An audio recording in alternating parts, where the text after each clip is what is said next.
parlé depuis un certain moment du système babylonien, du système dans lequel le monde se trouve et le système dans lequel la plupart aussi des chrétiens se retrouvent, malheureusement.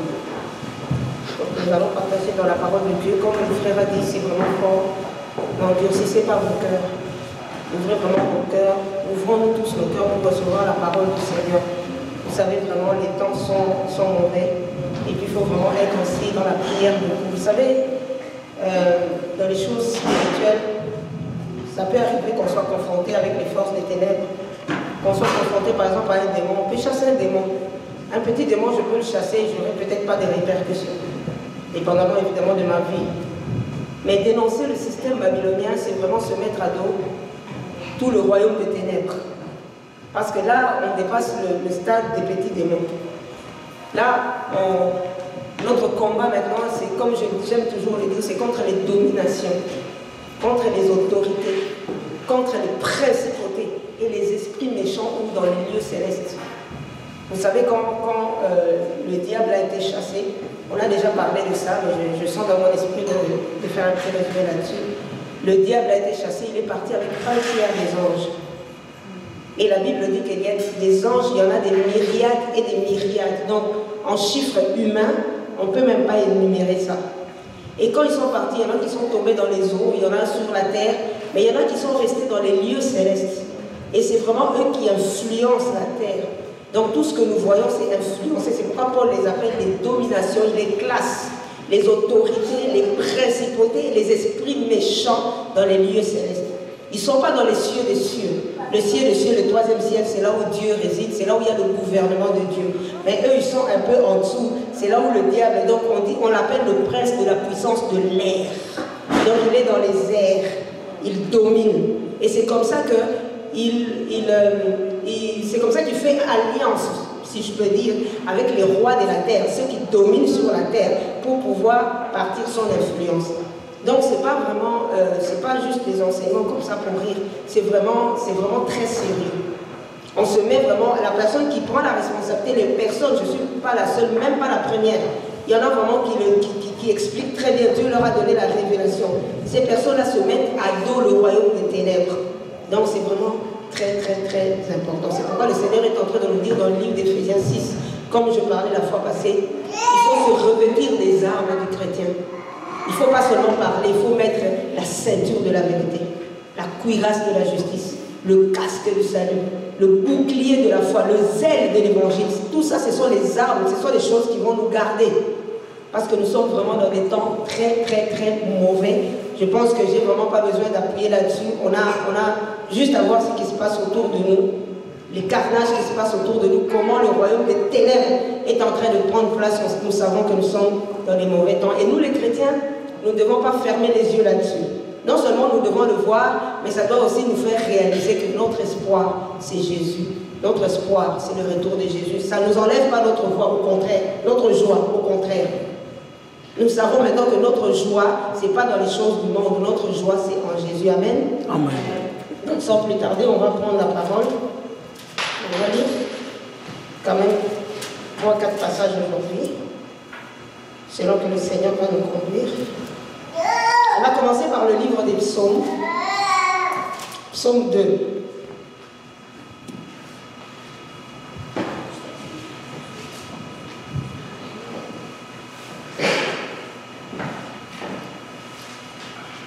Psaume 2, si on a trouvé, je vais commencer par le premier verset. Pourquoi se mutilent les nations? Donc dans la plupart de vos versions, pourquoi ce tumulte parmi les nations? Et pourquoi les peuples projettent-ils des choses vaines? Les rois de la terre se trouvent en personne et les princes consultent ensemble contre l'Éternel et contre son roi. Rompons, disent-ils, leurs liens et jetons loin de nous leurs cordes. Celui qui habite dans les cieux se rira d'eux, le Seigneur s'en moquera. Alors il leur parlera en sa colère et il les remplira de terreur par la grandeur de son courroux. Et moi, dira-t-il, j'ai sacré mon roi sur Sion, la montagne de ma sainteté. Je vous réciterai quel a été ce sacre. L'Éternel m'a dit, tu es mon fils, je t'ai aujourd'hui engendré. Demande-moi et je te donnerai pour ton héritage les nations et pour la possession les bouts de la terre. Tu les briseras avec un sceptre de fer et tu les mettras en pièces comme un vaisseau de potier. Maintenant donc, ô roi, ayez de l'intelligence, juge de la terre, recevez instruction. Servez l'Éternel avec crainte et égayez-vous avec tremblement. Baisez le fils de peur qu'il ne s'irrite et que vous ne périssiez dans cette conduite quand sa colère s'embrasera tant soit peu. Oh, que bienheureux sont tous ceux qui se confient en lui. Ici, nous voyons ici David, qui n'était pas seulement un roi, qui n'était pas seulement un adorateur, mais qui était aussi un prophète. Il parlait vraiment de beaucoup de choses. Il parlait du retour de Christ, il parlait de l'opprobre de Christ. Et là, David est en train de parler du gouvernement mondial.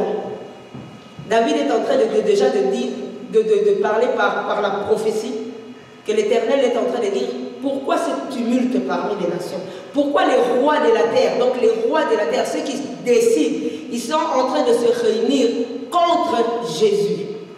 Tout ce que vous voyez en réalité, c'est contre Jésus. Tout ce que vous voyez, c'est pour s'élever contre la loi. Toutes les lois qui se décident dans ce monde, c'est pour s'élever contre la parole de Dieu. Ils ne le disent pas clairement, mais nous le voyons. Dans le lieu secret, dans les secrets de ceux qui sont vraiment dans le secret, ils le savent que leur combat en réalité, c'est contre Jésus-Christ qui est la parole de Dieu. Et le peuple subit cela. Donc ici, David a expliqué, et puis il a expliqué leur fin. C'est pourquoi c'est très important, nous, les enfants de Dieu, de connaître la parole et de savoir de quel côté se mettre. C'est vraiment bizarre. Admettons, je vais assister, je vois deux équipes qui veulent s'affronter. On me dit déjà que cette équipe-là, c'est l'équipe gagnante. De quel côté je devrais me mettre? Je vais me mettre de l'équipe gagnante. Mais c'est très bizarre de voir des gens, on leur dit bien que l'équipe gagnante, c'est celle-là, mais ils veulent toujours aller de l'autre côté. Il faut vraiment être séduit. Et la parole de Dieu, c'est pour nous dire quelle est l'équipe qui va gagner. Nous allons voir plus tard dans le livre d'Apocalypse, on nous dit quelle est la fin de Satan. C'est pourquoi Satan n'a jamais voulu que les gens lisent les livres d'Apocalypse. Il a fait peur aux gens, les gens ont peur de lire l'Apocalypse. Alors que c'est ce qui arrivera dans la suite des temps. Alors que c'est le livre qui explique sa fin. Et c'est très important de savoir de quel côté nous sommes. Et David est en train de dire ici déjà dans un esprit de prophétie. Il voyait déjà loin, le Seigneur lui ouvrait déjà les yeux. Que les rois de la terre vont se liguer contre l'Éternel et contre son roi. Mais lui, il se rit déjà dans les cieux. Donc tout ce que nous sommes en train de vivre ici, c'est difficile. Mais l'Éternel se rit déjà parce qu'il connaît déjà la fin. Amen. Amen. Nous allons aller, on va un peu parcourir les prophètes. Moi, j'aime beaucoup les prophètes. Parce que j'ai lu à travers de la parole de Dieu que les prophètes sont des gens. C'est comme s'ils participaient, je ne dis pas qu'ils prennent les décisions, mais ils participent au secret de Dieu. Les choses que le commun des mortels ne peuvent pas voir, les prophètes, ils voient déjà loin. C'est pourquoi les prophètes sont des gens concentrés. C'est pourquoi les prophètes sont des gens solitaires. Parce qu'ils doivent être tout le temps à l'écoute. Des fois même les gens, les contemporains des prophètes. C'est sûr que si je vivais peut-être à l'époque de Daniel, je n'allais pas le comprendre. Donc les prophètes sont compris plus tard. Parce qu'ils sont en avance sur leur temps. Donc David, il parlait déjà des temps messianiques. Mais alors à cette époque-là, visiblement comme ça, on ne pouvait pas le voir. Et même quand le Messie est arrivé, ils n'ont même pas compris. Vous voyez ça? Et Daniel parle déjà du règne de l'Antéchrist. Alors que ce n'était même pas son temps. C'est vraiment terrible. Je respecte tout le monde, mais j'aime bien les prophètes. J'ai un petit coup de cœur pour les prophètes. Les gens qui participent au secret de Dieu. Et là, nous allons voir Daniel. Donc, on va aller dans le livre de Daniel.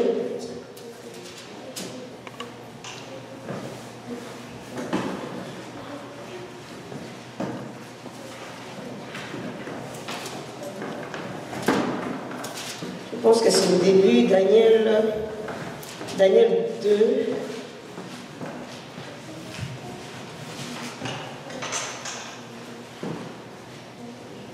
Daniel 2, je vais lire, c'est long un peu, mais des fois j'aime bien lire, même si on est intéressé juste par un ou deux versets, mais lire un peu pour avoir quand même une bonne idée. On va s'arrêter là, on va s'arrêter. Or, en la seconde année, donc n'oublions pas le contexte ici, le peuple de Dieu se trouve en esclavage. donc en captivité, on va le dire, à Babylone. Et à Babylone, il y a un roi, Nebuchadnezzar. Et ce roi-là, avait mis quelques juifs intelligents dans son conseil en quelque sorte. Alors la Bible dit, or dans la seconde année du règne de Nebuchadnezzar, Nebuchadnezzar songea des songes et son esprit fut ému et son sommeil fini. Alors le roi commanda, qu'on appela les magiciens et les astrologues et les enchanteurs et les chaldéens pour expliquer au roi ses songes. Ils vinrent donc et se présentèrent devant le roi. Et le roi leur dit, j'ai songé un songe et mon esprit s'est agité, tâchant de savoir le songe. Et les Chaldéens répondirent au roi en langue syriaque, roi, vis éternellement, dis les songes à tes serviteurs et nous en donnerons l'interprétation. Mais le roi répondit et dit aux Chaldéens, la chose m'a échappé. Si vous ne me faites pas connaître le songe et son interprétation, vous serez mis en pièces et vos maisons seront réduites en voirie. Mais si vous me manifestez le songe et son interprétation, vous recevrez de moi des dons, des largesses et un grand honneur. Quoi qu'il en soit, manifestez-moi le songe et son interprétation. Ils répondirent pour la seconde fois et dirent, que le roi dise le songe à ses serviteurs et nous en donnerons l'interprétation. Le roi répondit et dit, je connais maintenant que vous ne cherchez qu'à gagner du temps parce que vous voyez que la chose m'est échappée. Mais si vous ne me faites pas connaître le songe, il y a une même sentence contre vous, car vous vous êtes préparés pour dire devant moi quelques paroles fausses et perverses, en attendant que le temps soit changé. Quoi qu'il en soit, dites-moi le songe, et je saurai que vous pouvez m'en donner l'interprétation. Les Chaldéens répondirent au roi et dirent, il n'y a aucun homme sur la terre qui puisse exécuter ce que le roi demande. Et aussi, il n'y a ni roi, ni seigneur, ni gouverneur qui ait jamais demandé une telle chose à quelque magicien, astrologue ou chaldéen que ce soit. Car la chose que le roi demande est extrêmement difficile. Il n'y a que les dieux, lesquels n'ont aucune fréquentation avec la chair, qui puissent la déclarer au roi. C'est pourquoi le roi commanda avec une grande colère et indignation qu'on mit à mort tous les sages de Babylone. Et la sentence donc fut publiée, et on tuait les sages, et on cherchait Daniel et ses compagnons pour les tuer. Alors Daniel détourna l'exécution du conseil et de l'arrêt donné à Arioche, prévôt de l'hôtel du roi, qui était sorti pour tuer les sages de Babylone. Et il demanda et dit à Arioche, commissaire du roi, pourquoi la sentence est-elle si pressante de par le roi? Et Arioche déclara le fait à Daniel. Et Daniel entra, écoutez-moi ça, il pria le roi de lui donner du temps et qu'il lui donnerait l'interprétation. Alors Daniel alla en sa maison et déclara l'affaire à Anaja, Misaël et Azaria, ses compagnons, qui implorèrent la miséricorde du Dieu des cieux sur ce secret, afin qu'on ait mis point à mort Daniel et ses compagnons avec les restes des sages de Babylone. Et le secret, ça j'aime ça, fut révélé à Daniel dans une vision de nuit. Et là-dessus, Daniel bénit le Dieu des cieux. Daniel, donc, prenant la parole, dit, béni soit le nom de Dieu depuis un siècle jusqu'à l'autre, car à lui est la sagesse et la force. Et c'est lui qui change les temps et les saisons, qui ôte les rois et qui établit les rois, qui donne la sagesse aux sages et la connaissance à ceux qui ont l'intelligence. C'est lui qui découvre les choses profondes et cachées. Il connaît les choses qui sont dans les ténèbres et la lumière demeure avec lui. Ô Dieu de nos pères, je te célèbre et te loue de ce que tu m'as donné de la sagesse et de la force et de ce que tu m'as maintenant fait savoir, ce que nous t'avons demandé en nous ayant fait connaître la parole de voilà. Vraiment, je vais ouvrir une parenthèse. Ça m'intéresse beaucoup, moi, vraiment, de lire ça. Daniel, les magiciens, les astrologues, les chaldéens, les sorciers, tout ce que vous pouvez nommer. Le roi les a... Eux tous, ils étaient au service du roi.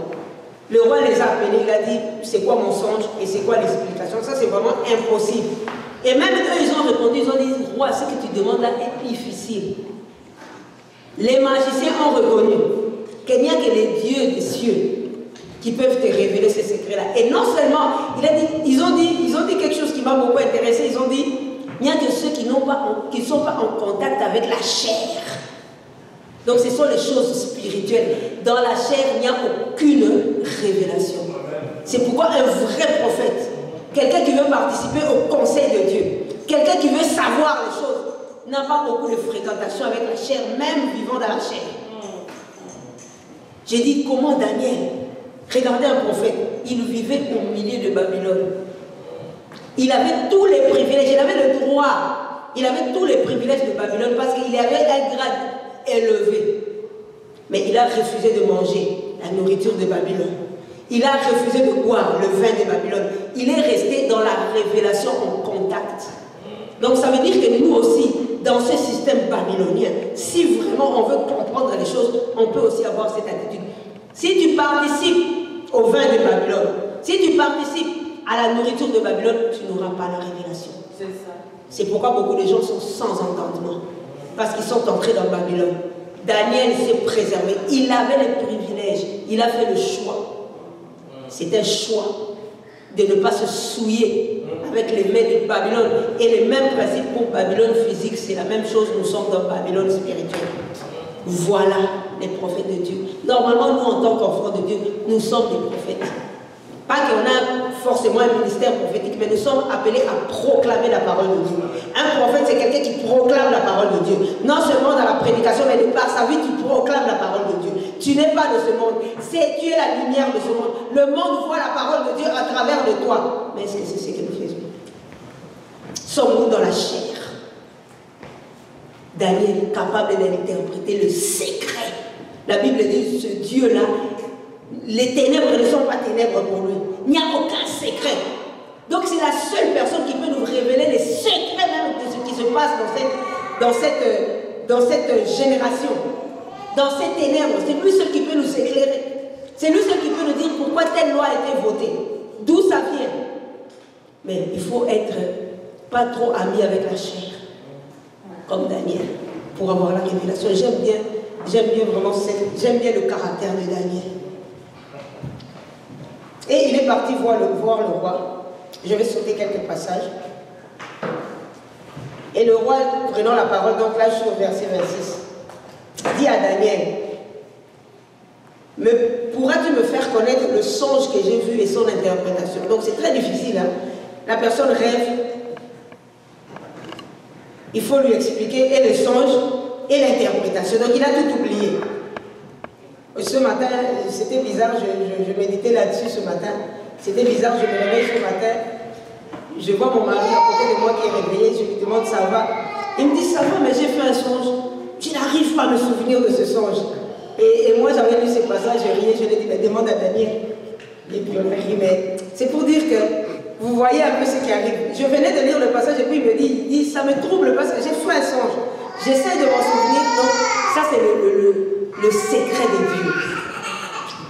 Et le roi demande à Daniel, il dit, est-ce que tu pourras vraiment me dire et le songe et l'interprétation?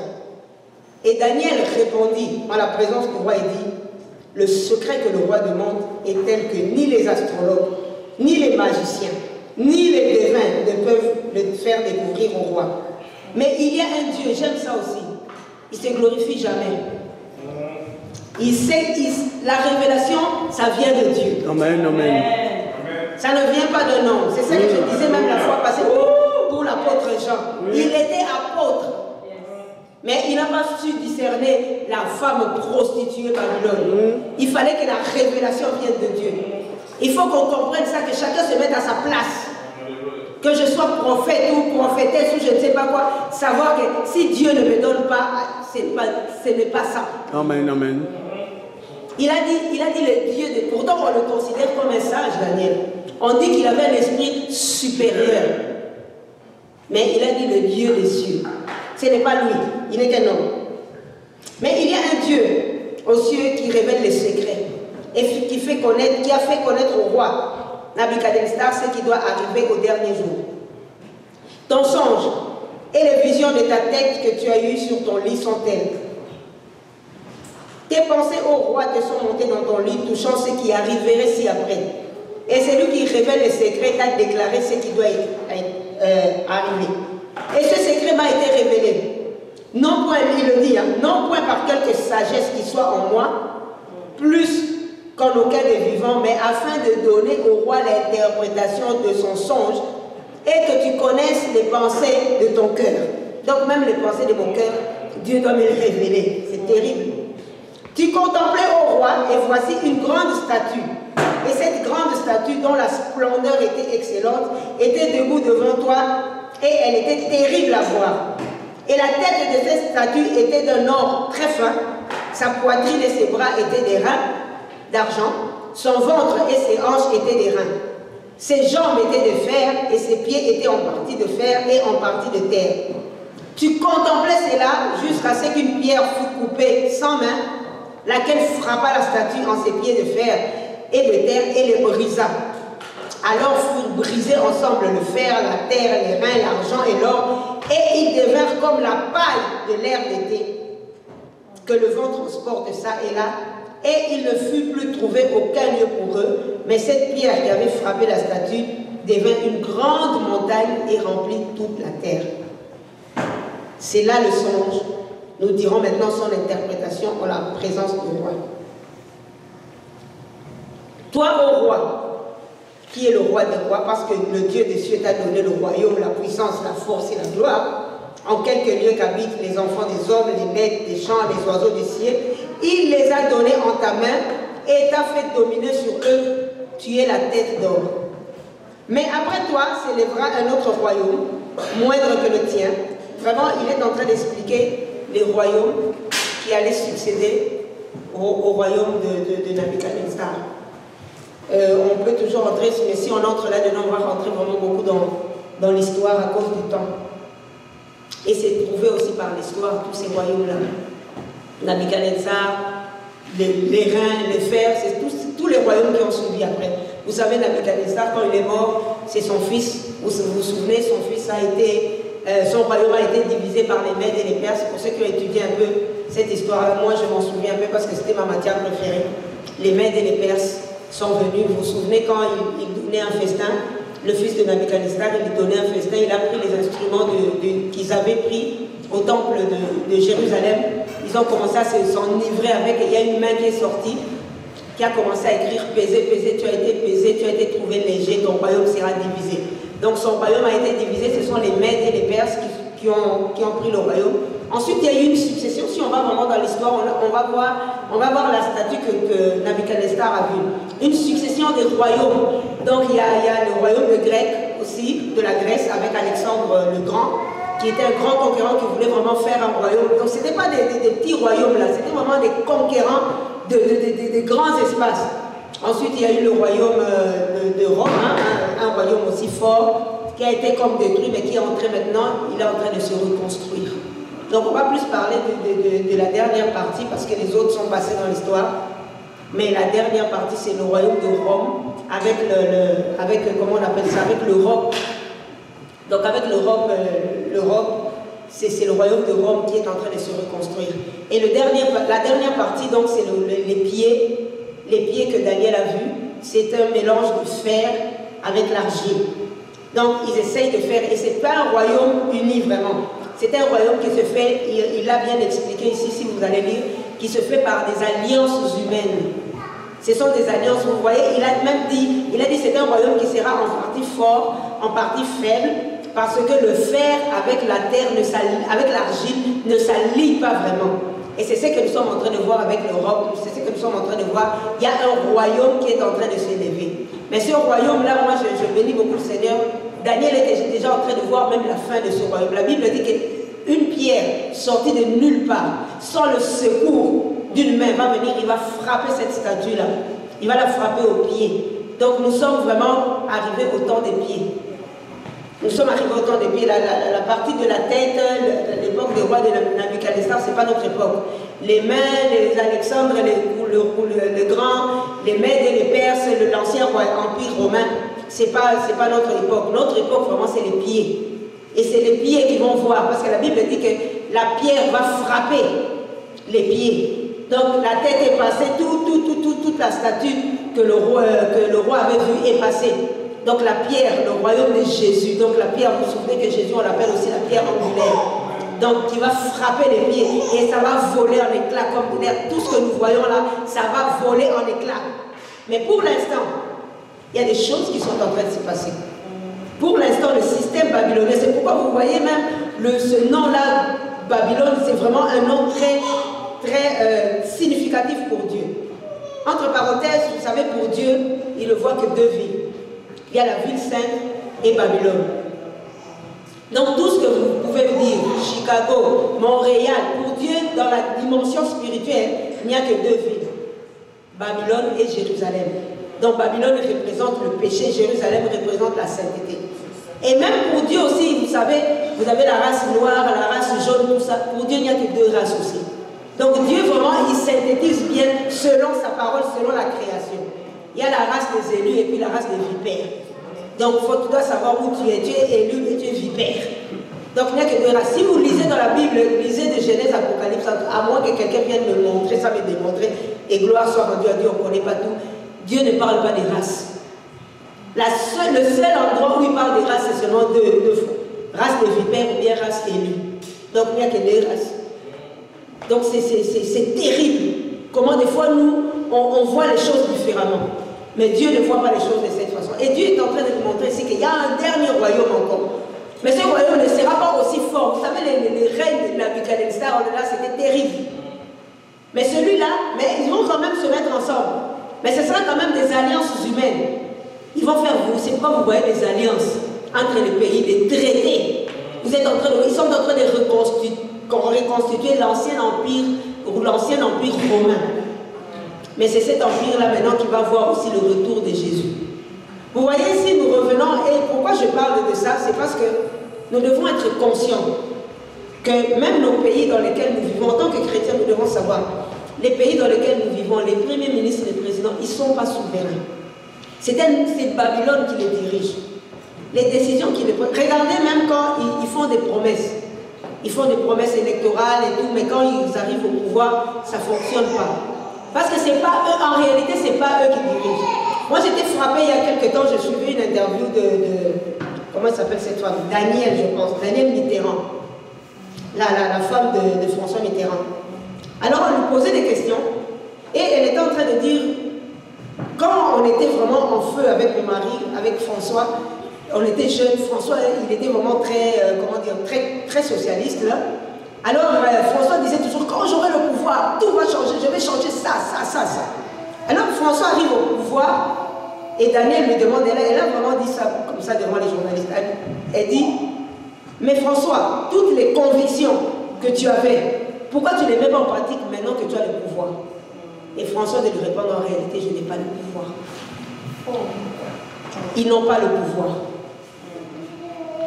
Lorsqu'on a élu le président Barack Obama, tout le monde avait des espoirs, les yeux tournés vers eux.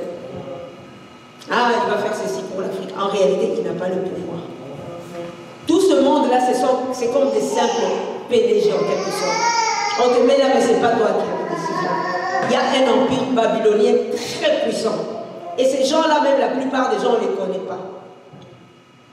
Qui sont dirigés directement par Satan, c'est eux qui dirigent. Ils ont des pouvoirs, ils ont le pouvoir monétaire. C'est eux qui dirigent les banques.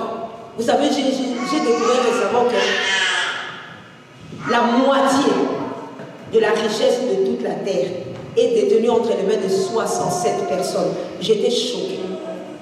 Pas 67%, 67 personnes. Ils sont plus riches que la plupart. Donc une personne qui est plus riche, sa famille, qu'un pays tout entier. Ce sont ces gens-là. C'est des lobbies puissants qui détiennent le pouvoir. C'est eux qui décident. Même quand vous allez voter aux élections, vous pensez que vous avez voté. Mais en réalité, vous n'avez rien fait. C'est un jeu pour vous donner l'impression que vous avez la liberté. Mais en réalité, vous n'avez pas la liberté. Ils ont déjà décidé. Même quand vous voyez, oui, c'est Hillary, c'est ceci, c'est ceci. Non, c'était déjà décidé qui vont mettre. Et puis, chacun a son rôle. Qu'est-ce que toi, tu vas accomplir pendant ton mandat? C'est ça. Et c'est comme ça que ça marche. Et le monde, sans se rendre compte, on pense qu'on est dans des pays souverains. J'ai mon président, nous on décide dans notre pays. Non, non, non, non, non. C'est Babylone. Il y a quelqu'un en tête, il y a des personnes qui sont en tête. C'est pourquoi la Bible est en train de dire les rois de la terre. C'est un système qui doit s'arranger avec les rois de la terre. Tu vas faire ça, tu vas faire ça, tu vas faire ça. Et c'est vraiment terrible le monde dans lequel nous vivons. C'est pourquoi il est en train de dire dans l'Apocalypse, on a beaucoup lu ces passages-là, que tous les rois de la terre donc, ont commis l'impudicité avec Babylone. Ça veut dire qu'ils ont été corrompus. La Bible est en train de dire dans Apocalypse 17, Apocalypse 18, si vous allez le lire, Babylone s'est assis sur les eaux de la terre. Et on donne aussi l'explication, les eaux de la terre, ce sont les nations. Donc Babylone est assise sur les nations. Donc les nations sont dirigées, sont conduites. Dernièrement, mon frère m'a envoyé un document. Il était en train de m'expliquer. Il parlait d'une femme, Alicia Bellet, une femme qui est née dans les années 1800, mais qui était déjà vraiment à fond dans l'occultisme.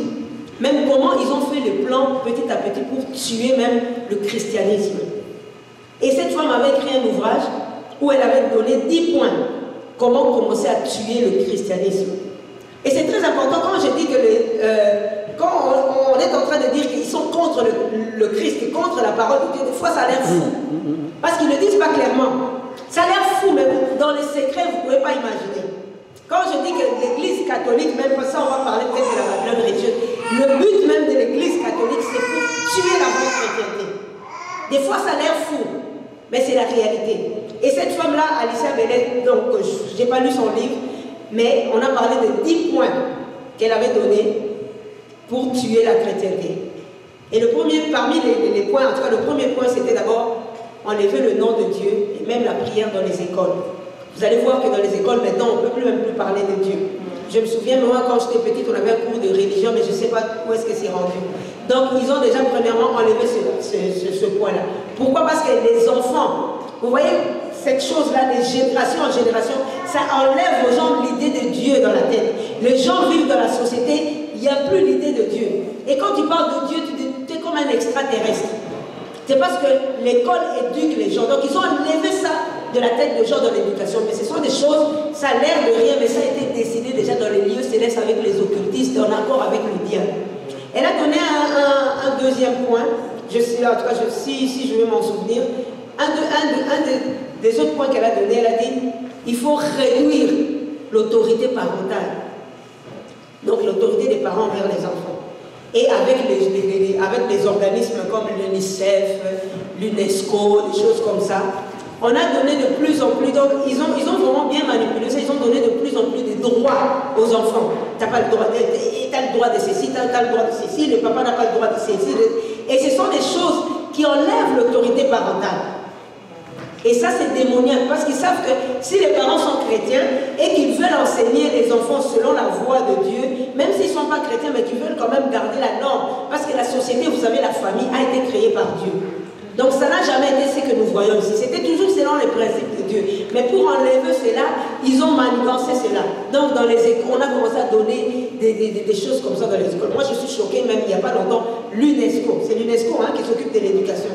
Ils ont décidé maintenant qu'il faut commencer à enseigner les enfants. En Europe, déjà, on l'a, je ne sais pas ici si on l'a, la masturbation. Donc l'enfant doit apprendre à savoir se donner plaisir lui-même. Maintenant, ça va commencer à s'enseigner. Il y aura un cours spécial pour ça. C'est terrible. Et ils ont fait ces choses-là. Ils ont encore favorisé la promiscuité, la libération sexuelle. À tel point qu'aujourd'hui, ce n'est plus grave. C'est pour encourager l'avortement. Il y a tout un service pour encourager la fornication. Et c'est terrible. Et ce sont des choses que cette dame-là, elle est née en 1800. Donc c'est pas ce que nous voyons aujourd'hui, ce sont des choses qu'elle avait écrites depuis longtemps, qui sont en train de s'appliquer petit à petit. Une des choses encore, on a facilité le divorce. Regardez maintenant comment on divorce aussi facilement. Mais ce sont des choses qui ont l'air de rien. On a l'impression, oh oui, la société évolue. Non. Il y a des gens qui avaient la sagesse du diable pour décider ces choses-là, comment on va injecter ça petit à petit dans la société. Et ces choses-là sont tristes parce que c'est entré aussi dans l'église. Et faciliter le divorce. Ils ont donné, je disais encore ça, je racontais ça encore, ils ont donné une autre alternative. Donc ils emmènent les gens dans le chèque. Ils essayent d'emmener la famille que Dieu a établie dans le chèque pour commencer à donner aux gens, pour que les gens commencent à penser à d'autres alternatives. Vous pouvez vivre librement, sans vous marier, tu changes, aujourd'hui tu es avec celui-là, tu changes, tu vas avec l'autre, tu changes. Donc ils sont en train de montrer à l'homme d'autres possibilités, des possibilités que Dieu n'avait jamais données. Jardin d'Éden. Dieu dit tu ne mangeras pas, il dit, le diable vient, non, il y a aussi l'autre. Donc c'est vraiment ça le principe.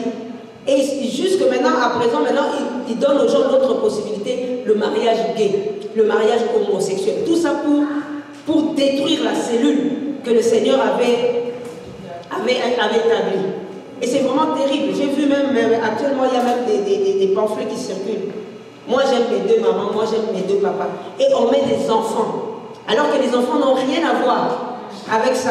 Mais on commence à mettre des pamphlets où on montre un enfant donc une belle petite fille, un beau petit garçon avec un sourire qui dit, moi, j'aime mes deux papas, moi, j'aime mes deux mamans. Et c'est un message qu'ils sont en train de passer aux autres enfants. Pour que les autres enfants commencent à voir ça normal. Il y avait vraiment beaucoup de points. Je ne me souviens plus. Mais un des derniers points, c'était maintenant que les gouvernements commencent à s'impliquer dans les affaires de l'Église. Et c'est là vraiment que le diable a vraiment, c'est pourquoi la Bible dit que tous les rois de la terre se sont souillés. Parce que là, il a besoin du concours. C'est pourquoi ce n'est pas n'importe qui. Que personne ne vous trompe. À moins que la personne soit arrivée à ce niveau-là et qu'elle s'est convertie. Mais pour arriver à ce niveau-là, ce n'est pas n'importe qui. Tu dois avoir fait un pacte avec le diable. N'en déplaise aux chrétiens qui veulent avoir des postes élevés. Et c'est pour ça qu'il a besoin du concours de ces gens. Parce que ce sont ces gens-là qui vont établir les normes dans l'Église. Et c'est pourquoi, comme je le disais la fois passée, vous allez voir de plus en plus des alliances. Donc les alliances, il faut vraiment faire attention avec les alliances. Il faut faire très attention. Et de plus en plus, il y a des alliances entre comment on appelle ça, les gens qui dirigent les églises, comme on disait la fois passée, le corps pastoral, l'unité des pasteurs de je ne sais quoi, de quelle nation, je ne sais où. Et toutes ces choses-là, c'est comme c'est un rassemblement. Parce que le gouvernement, il ne peut pas venir dans toutes les églises locales les diriger. Mais si les personnes sont rassemblées dans un corps, ou bien si on rassemblées dans une association, c'est facile. On va leur donner maintenant les directives. Les apôtres n'ont pas fonctionné de cette façon. Pasteurs fédérés. Les fédérations des pasteurs. Et c'est comme ça que le gouvernement va commencer à mettre des limites à ce qu'ils vont prêcher. C'est comme ça que le gouvernement va se mêler. Et ça, c'est quelque chose vraiment de très important. Vous avez vu dernièrement, on a montré ça aux informations. Toutes les dénominations, tous ceux qui se disent chrétiens ou toutes les religions sont partis faire allégeance au pape. Vous voyez, c'est déjà cette tour de Babylone, tour de Babel qui est en train de se former. Elle est déjà, de toute façon, elle est déjà là. Mais ça va prendre de plus en plus une direction. Ça va se corser de plus en plus jusqu'à ce qu'on nous présente l'antéchrist. Donc l'homme du péché. C'est lui qui s'élève contre tout ce qui s'appelle Dieu, qui veut être adoré à la place de Dieu. Et c'est comme ça que ça va se faire. C'est pourquoi nous devons vraiment faire attention et nous devons comprendre ce système-là. Oui, il y a aussi une chose aussi qu'elle avait donné comme stratégie, c'est les médias. Donc utiliser les médias pour endormir. Vous savez, il y a beaucoup d'études qui ont été faites et j'ai suivi ça vraiment avec curiosité que les médias, ça endort les gens. Vous avez accès à des choses qui ne sont même pas utiles. Regardez par exemple des films comme Les Feux de l'amour, des films qui finissent pas, ça fait 100 ans. Je ne sais pas si c'est 100 ans. Ça endort. Donc tout ce que nous voyons même à la télévision, vous devez d'abord savoir que les propriétaires de ces chaînes-là et de ces télés-là, tous ce sont des Illuminati. Donc c'est eux. C'est pourquoi la télé ne parle pas d'eux. Parce que c'est eux les propriétaires. Alors il y a une succession de programmes, il y a tout ce qu'on veut pour qu'on ne soit pas focalisé sur les vraies choses. Des fois même, demande même un commun des mortels sur la rue, c'est quoi la formation? Il ne sait pas. Il ne sait pas. Lui, tout ce qu'il sait, c'est son match de hockey, c'est la série, je ne sais quoi, et puis c'est comme ça. Et ça ça a été fait exprès pour qu'on ne soit pas focalisé sur les vraies choses de la vie, alors qu'il y a des complots qui se trament. Il y a beaucoup de choses qui se trament, mais la télé est là pour chaque... Il y en a pour tous les goûts.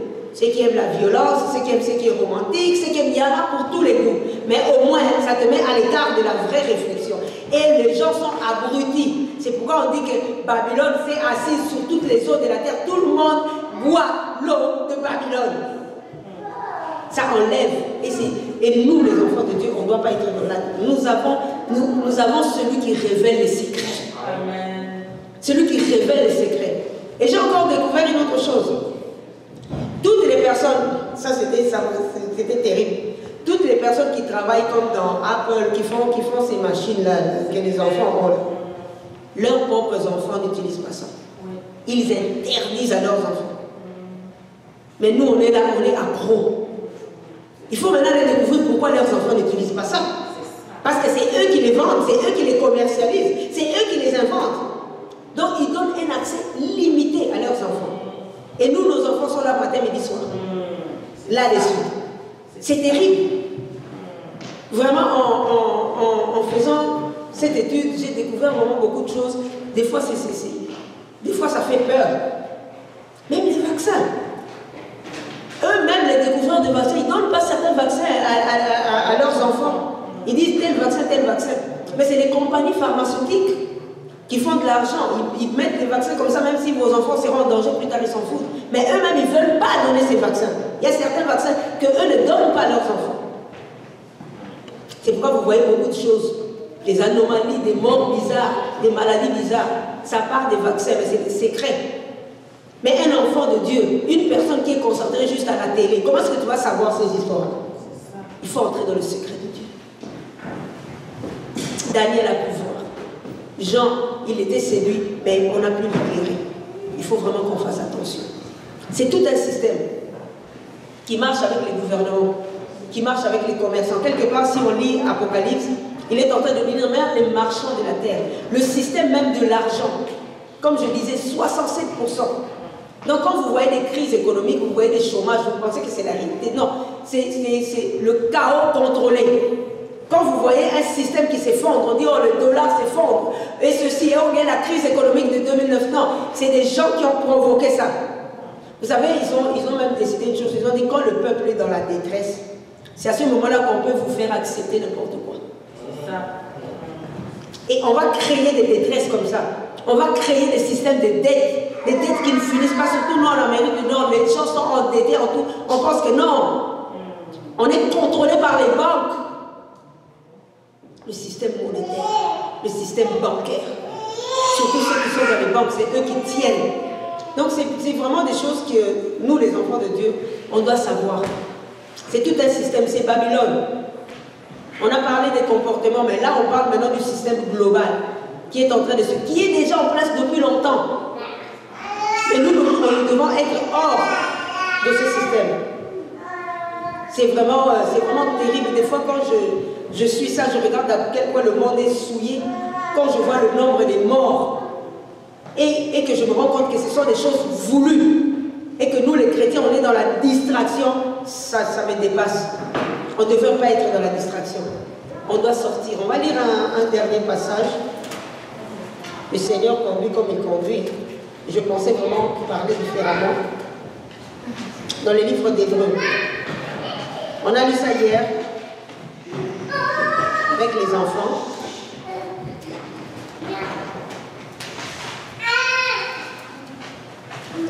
Hébreux. Hébreux 13.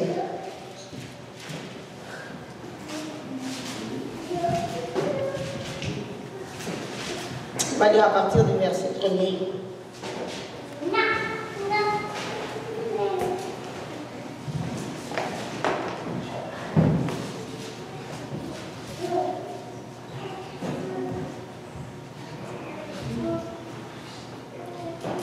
Que la charité fraternelle demeure dans vos cœurs. J'aimais bien la version qu'on a lue hier. Persévérer dans l'amour fraternel.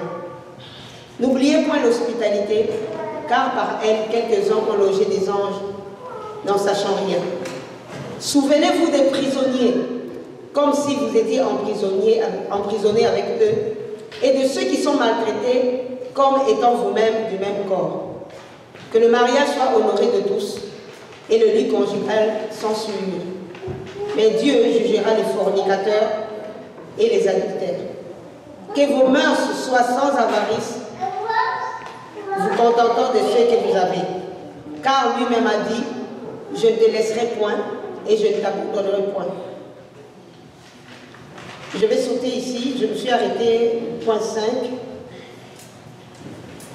Et puis à partir de verset 9, il dit, ne soyez point emportés ça et là par des doctrines diverses et étrangères, car il est bon que le cœur soit affermi par la grâce et non point par les viandes, lesquelles n'ont rien profité à ceux qui se sont tachés. Nous avons un autel dont ceux qui servent dans le tabernacle n'ont pas le pouvoir de manger, car le corps des bêtes dont le sang est porté pour le péché par le souverain sacrificateur dans le sanctuaire sont brûlés hors du camp. C'est pourquoi aussi Jésus, afin qu'il sanctifia le peuple par son propre sang, a souffert hors de la porte. Sortons donc vers lui hors du camp en portant son opprobre, car nous n'avons point ici de cité permanente, mais nous recherchons celle qui est à venir. On va s'arrêter là. L'apôtre Paul est en train d'expliquer une chose, comme nous disons toujours que l'ancienne alliance, c'est l'ombre des choses à venir. Il dit que les bêtes dont le sang était porté pour le péché, vous vous souvenez que dans l'ancienne alliance, on tuait les bêtes et leur sang était là pour effacer ou couvrir le péché. Et ces bêtes-là étaient brûlées hors du camp. On ne brûlait pas dans le camp où les hommes habitaient. C'était hors du camp. Et Paul est en train de dire ici, en fait, Paul, ou l'auteur, hein, moi je pense toujours que c'est Paul, je ne sais pas pourquoi.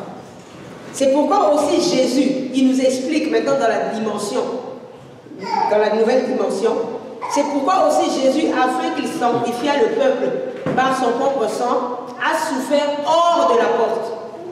Jésus aussi était hors du système. Alors il nous dit à nous aussi, sortons hors du camp. Donc nous ne devons pas demeurer dans ce système de Babylone. C'est pourquoi Dieu dit dans le livre d'Apocalypse, mon peuple, sortez. On ne peut pas sortir physiquement. Mais un système, ce n'est pas quelque chose de physique. Ça peut affecter le physique, mais sortons dans notre mentalité. C'est pourquoi Paul est en train de dire dans le livre de Romains 12, soyez renouvelés. Donc il faut chaque fois qu'on se départisse de ce système. Il a dit, vous aussi, sortez en portant l'opprobre de Christ. Donc en ayant le sentiment de Christ, en portant l'opprobre de Christ, on doit sortir. Ça, pour être en dehors de ce système, on ne peut qu'être dans Christ. Quand on adopte la parole de Dieu, on porte l'opprobre de Christ. Vous savez que plus on veut vivre dans la sainteté, plus le monde nous déteste. Amen. Si vraiment quelqu'un veut vivre en Christ, il sera haï. C'est pourquoi il dit, il nous dit déjà d'avance en portant l'opprobre de Christ, en portant la souffrance de Christ. Mais au moins, on sera hors du camp. Même en portant l'opprobre, au moins on est hors. Même en portant l'opprobre, au moins on est sauvé. Il a dit, car nous n'avons pas ici de cité. Nous recherchons la cité à venir. Donc si tu veux, si toi ta cité c'est ici sur terre, tu ne sortiras pas, tu vas rester dans le camp, tu ne portes pas l'opprobre. Tu es bien ami avec Babylone. Mais hors du camp, tu vas porter l'opprobre, mais il n'y a rien à désirer pour nous dans ce monde. Nous sommes des simples passagers. Mais nous, notre cité, nous n'avons point ici de cité, notre cité est à venir. Et c'est ça l'attitude au fait qu'on doit avoir. On doit comprendre que le monde est dans un système. Mais nous, on ne doit pas se laisser aller dans ce système. On ne doit pas corrompre. Il a dit, ne vous laissez pas emporter par diverses doctrines étrangères. Parce que ces doctrines-là, ce sont des doctrines qui veulent nous garder sur terre. Ce sont des doctrines qui veulent nous faire oublier que nous, notre cité n'est pas celle-ci. Nous, notre cité est ailleurs. Mais les diverses doctrines, oh, vous serez riches. Oh, vous serez des millionnaires. Oh, vous serez de ceci. Qui viennent, au lieu de vous annoncer le vrai évangile qui vous sépare de ce monde, ce sont des doctrines qui viennent vous mettre copain. avec les choses de ce monde. C'est pourquoi même je cherchais le mot, j'ai encore oublié, ces gens-là sont entrés même dans l'église. Comment on les appelle? Les conférenciers. Parce qu'eux, ils n'annoncent pas la parole de Dieu. Et ils viennent te motiver pour que tu restes bien dans les corps. C'est pourquoi les conférenciers, les sophistes, ils sont entrés. Ils n'ont pas Jésus, ce sont des loups. Et l'apôtre Jean est en train de les dénoncer. Il a dit, vous avez entendu dire qu'il y aura un antéchrist. Mais sachez qu'il y a déjà des antéchrists. Mais l'apôtre Jean disait ça il y a longtemps. Hein? Il y avait déjà des antéchrists. Et puis nous on a en train d'attendre l'antéchrist. Déjà à l'époque de l'apôtre Jean, il y en avait. Les conférenciers. Ils ne viennent pas pour nous dire de sortir du camp. Ils viennent nous annoncer comment bien rester dans les camps. Comment bien construire des bâtiments. Comment rechercher la gloire personnelle.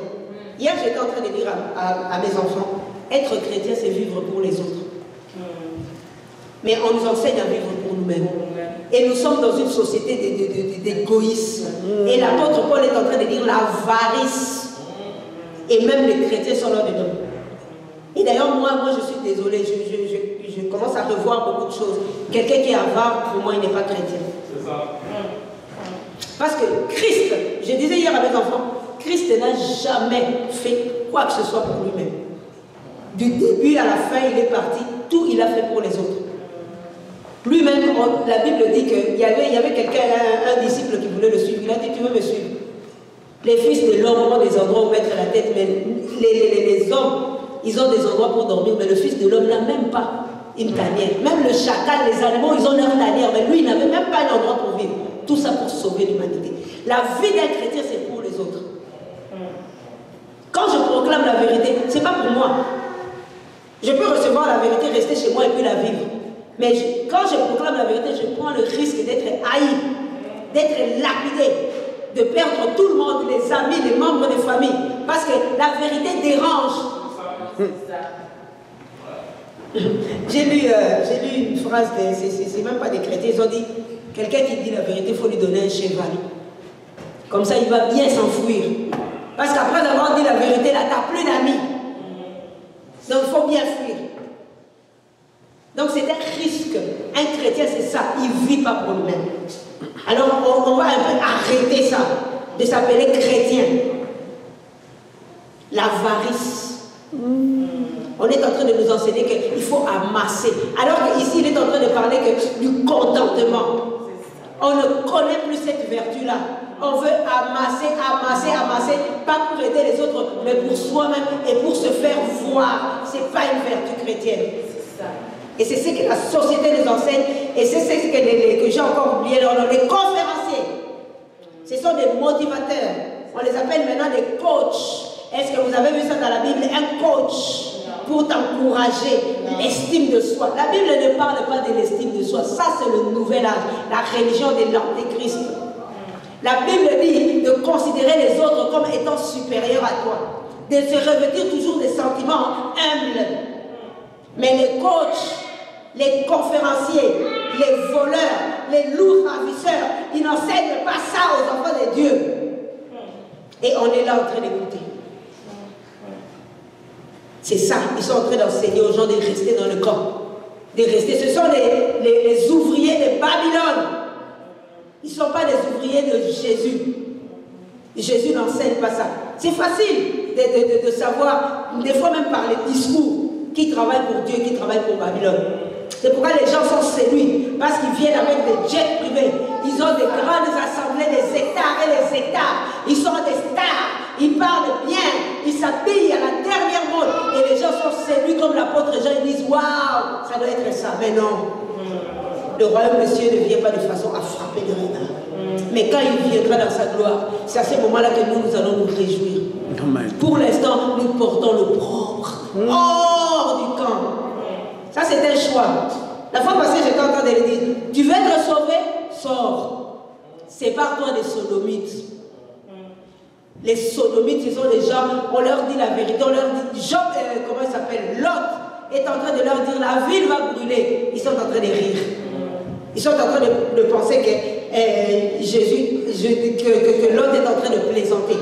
Vous savez, dernièrement, quelqu'un, je partage toujours ma parole sur Facebook, il y a quelqu'un qui m'a dit, mais il s'est moqué de moi. Il m'a dit, mais ça fait longtemps qu'on entend ces discours-là, Jésus revient, il ne reviendra jamais. J'ai dit, mais continue à rire comme ça. Il en sera de même, comme au jour de Noé. Les gens se mariaient. Ils mariaient leurs enfants. Est-ce que se marier, c'est mauvais? Non. Marier ses enfants, c'est mauvais? Non. Mais être plongé dans cette distraction, et puis ça viendra. À l'époque de Noé, moi, j'ai plus peur. Moi, je n'ai même plus honte de l'évangile. Même si quelqu'un se moque de moi, je m'en fous. À l'époque de Noé, on riait de lui. Imaginez dans une région où il ne pleut pas.